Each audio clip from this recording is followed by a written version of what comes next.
बिस्मिल्लाहिर्रहमानिर्रहीम। मैं डॉक्टर आरिफ, आप देख रहे हैं लाइफस्टाइल हेल्थ चैनल। गाय और भैंसों में दूध की कमी की 3 बड़ी वजूहात कौन सी हैं, आज उन्हीं 3 बड़ी वजूहात के बारे में बात करेंगे। और तकरीबन 90% फार्मर हजरात ऐसे हैं कि जिनको बिल्कुल भी मालूम नहीं कि ये भी वजह हो सकती है दूध की कमी की। क्योंकि गाय और भैंस जो है जब वो बच्चा देने के बाद दूध के लिए तैयार होती है तो आप उसके लिए सब कुछ करते हैं। वंडा भी आपने दे दिया, सब कुछ उसको दे दिया, चारा भी अच्छा खा रहा है, डिवर्मिंग भी आपने करवा दी, वंडा अला क्वालिटी का आपने दे दिया, खुद बना लिया, या बाजार का वंडा आपने दे दिया, कैल्शियम पाउडर आपने अपने जानवर को दे दिया, लेकिन इसके बावजूद जानवर का दूध जो है वो बेहतर नहीं हो रहा, दूध बढ़ नहीं रहा। फिर ऐसी कौन सी चीज़ रह गई है जो दूध को बढ़ाएगी, जो दूध जिससे बढ़ेगा? अच्छा, ये मैं उन जानवरों की बात कर रहा हूँ कि जिन जानवरों का पहले दूध बहुत ज़्यादा था, लेकिन दूध जो है वो अचानक कम होता होता बहुत ज़्यादा कम हो गया। फिर डॉक्टर के साहब ने किसी ने कहा कि इसको कैल्शियम पाउडर दे दें, आपने वो भी दे दिया, वनडे के फार्मूलेशन को भी बेहतर कर लिया, वो भी हो गया, लेकिन दूध बेहतर नहीं हो रहा है। 3 बड़ी वजूहात जो दूध की कमी की हैं वो आज आपके साथ शेयर करेंगे, उसका आपको हल भी बताएंगे कि ऐसा क्यों होता है। सबसे पहली जो बड़ी वजूहात है वो ये है कि जब जानवर जो है वो बच्चा देता है, बच्चा देने के बाद जो उसकी बच्चादानी है उस जानवर की, चाहे वो गाय है या भैंस है, बच्चादानी में अगर इन्फेक्शन मौजूद है, उसके अंदर जरासीमों का हमला हो गया, उसमें बच्चादानी सूजी हुई है, तो फिर जानवर का दूध किसी सूरत में बढ़ नहीं सकता। इसके लिए आप देखें कि ऐसा होता क्यों है, कौन सी ऐसी अलामत हैं आपको नजर आएंगी इसमें। जब जानवर बच्चा देता है तो आपने अक्सर देखा होगा कि जानवर का दूसरे या तीसरे दिन के बाद जानवर बच्चादानी के अंदर से जो मवाद बाहर फेंकता है वो बिल्कुल खून की तरह का होता है।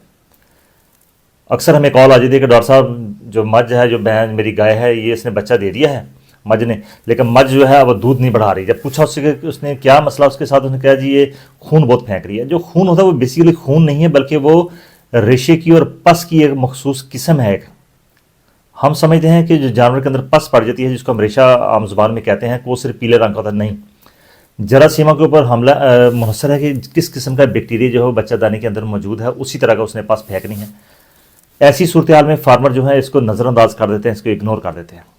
बहुत सूरत हाल ऐसी होती है कि आपने जो जेर है वो अपने हाथ से जो है डॉक्टर ने निकाली, लेकिन आपने उसकी जो ट्रीटमेंट वो 4-5 दिन जो है वो नहीं चली।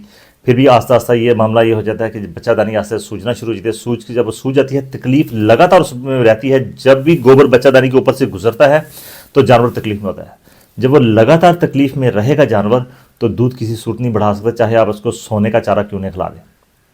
तो सबसे पहला जो इसमें तरीकाकार वो यही है कि जब आपका जानवर बच्चा देता है, वो जेर जो है अगर आपने हाथ से निकाली है, अगर हाथ से नहीं निकाली तो उसने खुद फेंक दिया, लेकिन बच्चादानी के अंदर इन्फेक्शन चला गया। इन्फेक्शन की अलामत क्या होती हैं कि जानवर जो है वो कच्चा मैला फेंकना शुरू करता है, बदबूदार जो है वो मैला फेंकना शुरू कर देता है। गोबर जो है वो थोड़ा थोड़ा करता है, गोबर खुल के नहीं करता है। ऐसी सूरत हाल में जानवर चारा भी खुल के नहीं खाता। तो ऐसी सूरत हाल में जब ये वाला सूरत हाल पैदा हो जाए तो फिर आपने इसका जो ट्रीटमेंट है, इसका जो इलाज मुआवजा है वो आपने लाजमी करवाना है। बच्चादानी के अंदर आपने मेडिसिन वक्त पर रखवानी है, इंजेक्शन आपने लगवाना है। 4-5 दिन इसकी ट्रीटमेंट चलती है, जानवर जो है वो इसमें 100% रिकवर हो जाता है। इसके ऊपर मैं एक वीडियो बना चुका हूं, आप देख सकते हैं कि बच्चादानी के इन्फेक्शन में कौन कौन सी मेडिसिन जो है आपने इस्तेमाल करानी है। तो इंशाल्लाह जब ये मामला हल हो जाएगा तो दूध जो है वो ऑटोमेटिक जानवर का बढ़ जाएगा। दूसरी जो बड़ी वजह है वो ये है कि दूध कहाँ बनता है, दूध आके बनता है हिवाने में। अगर हिवाने में साड़ू हो गया है, साड़ू की कौन सी किस्म, इनके मास्टाइटिस हो गया है, जिसमें बज़ाहिर हमें दूध तो नज़र आ रहा है, लेकिन दूध की क्वालिटी जो है वो कम हो जाती है। जब दूध की क्वालिटी कम होती है तो हमें पता चलता है कि 1 थन से 2 थन से दूध जो है वो कम हो गया है, जिसको हम सब क्लिनिकल मास्टाइटिस कहते हैं, कि वो वाला साड़ू जो आंखों से नज़र नहीं आ रहा। ऐसी सूरत हाल में भी आप जानवरों को जितनी मर्जी भी खुराक दे देंगे खाने के लिए, लेकिन जो दूध बनाने वाली मशीनरी है जब वही ठीक नहीं होगी तो खुराक चाहे आप उसको चांदी की भी खिला देंगे तो वो जानवर ने दूध नहीं बढ़ाना। इसके लिए बेहतर यही है कि जब भी जानवर को साड़ू हो जाए, मास्टाइटिस हो जाए, ख़ासतौर पर वो मास्टाइटिस जिसमें अलामात जानवर जो है वो शो ना करे, यानी कि हवाना ना सूझे। एक तो मास्टाइटिस किस्म ये है जिसमें हवाना जो है वो बाकायदा सूझ जाता है, एक थन सूझ जाता है, दूध थन में से पानी आना शुरू हो गया तो आप फ़ौरन उसका ट्रीटमेंट करवा लेते हैं। लेकिन एक किस्म ऐसी है जिसमें आहिस्ता आहिस्ता जो जानवर का अडर है, जो अट्टी है, वो कम होना शुरू हो जाती है।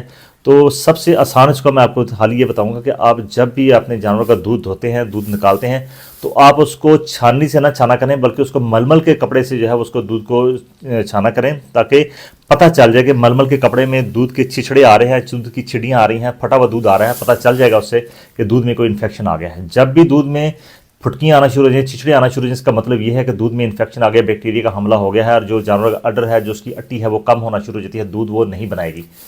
ऐसी सूरत हाल में फिर इसकी ट्रीटमेंट जो है वो आपने करवानी है। ये ऐसी छिपी हुई चीज़ें हैं जो कि फार्मर की नज़र से बिल्कुल उजर होती हैं, उसको नज़र नहीं आ रहा है, ऐसा भी मामला है। इसके लिए सर्फ में स्टेटस टेस्ट भी है। उसमें सादा सा आपको बता दूं कि आपने 3% जो है महलूल बनाना है कि 30 ग्राम आपने लेना है, सर्फ लेना है, सर्फ एक्सेल आपने लेना है। इसके अंदर 1 लीटर आपने पानी जो है वो हल करना है, ये आपका सोल्यूशन बन जाएगा। जिस स्थान पे आपको शक हो कि इसमें साड़ू आ गया है या इसमें मेस्टाइटिस का मसला है, तो आपने क्या करना है कि 3 चम्मच दूध के लेने हैं और 3 चम्मच सर्फ के लेने हैं, हलाना है। आपने देखना है अगर ये दूध का दूध रह जाए तो बहुत अच्छी बात है। अगर इसकी लेवी बन जाती है, लेस बन जाती है इसकी, या ये फट जाता है, इसका मतलब कि इसमें इन्फेक्शन आ गया है। इसकी डिटेल भी मैंने वीडियो बना रखी है, आप उसमें आसानी से देख सकते हैं। मुख्तर कहने का मतलब ये है कि हैवाने पे भी आपकी नज़र होनी चाहिए, जो आपका हैवाना है वो सेहतमंद तंदुरुस्त हो, ताकि दूध वहाँ पर बने और आप जितनी खुराक दे रहे हैं वो सारी दूध की शक्ल में आपको मिल जाए।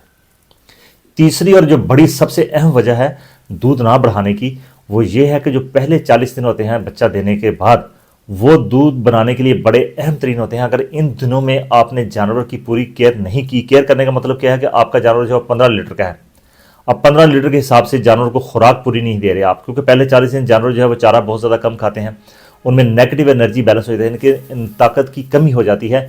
ऐसी सूरत हाल में जानवर जो है वो चारा बहुत कम खाते हैं। बाज़ का ऐसा होता है कि सब्ज़ चारा जो है खाना छोड़ देते हैं, फिर वंडा भी खाना छोड़ देते हैं, कम कर देते हैं, जिसको हम सब क्लिनिकल किटोसिस की एक सूरत हाल पैदा हो जाती है। इनके जानवर में एनर्जी की कमी हो जाती है। जब जानवर में एनर्जी की कमी हो जाएगी, जितना मर्जी भी उसको खिला लेंगे, लेकिन वो कमी पूरी नहीं हो सकती जब तक वो जानवर की मखसूस एनर्जी जो ताकत है वो पूरी ना होगी। ऐसी सूरत हाल में मार्केट में काफ़ी मेडिसिन जो है अवेलेबल हैं। उसके लिए आप कीटो वेट है, कीटो टॉनिक है, वो आप अपने जानवरों को 4 से 5 दिन के लिए 100 ml सुबह शाम आप जानवरों को पिलाएंगे तो आपका जानवर जो है वो पूरे चारे पर और पूरे दूध पर आ जाएगा। इसी तरह कैल्शियम की जो शदीद कमी है, वो वाली कमी कि जो बज़ाहिर नज़र नहीं आ रही होती, लेकिन जानवर में सब क्लिनिकल जो है सिम्टम कैल्शियम डेफिशिएंसी के वो चल रहे होते हैं कि मिल्क फीवर के सब क्लिनिकल मिल्क फीवर चल रहा होता है। ऐसी सूरत में आप देखें कि अगर जानवर सुस्त आपका रहता है, चारा कम खा रहा है, दूध की जो पैदावार वो नीचे आ गई है, इसका मतलब ये है कि आपने मार्केट में जो कैल्शियम जेल मौजूद होते हैं, अब वो आपने अपने जानवरों को खिलाने हैं, बल्कि पिलाने भी हैं।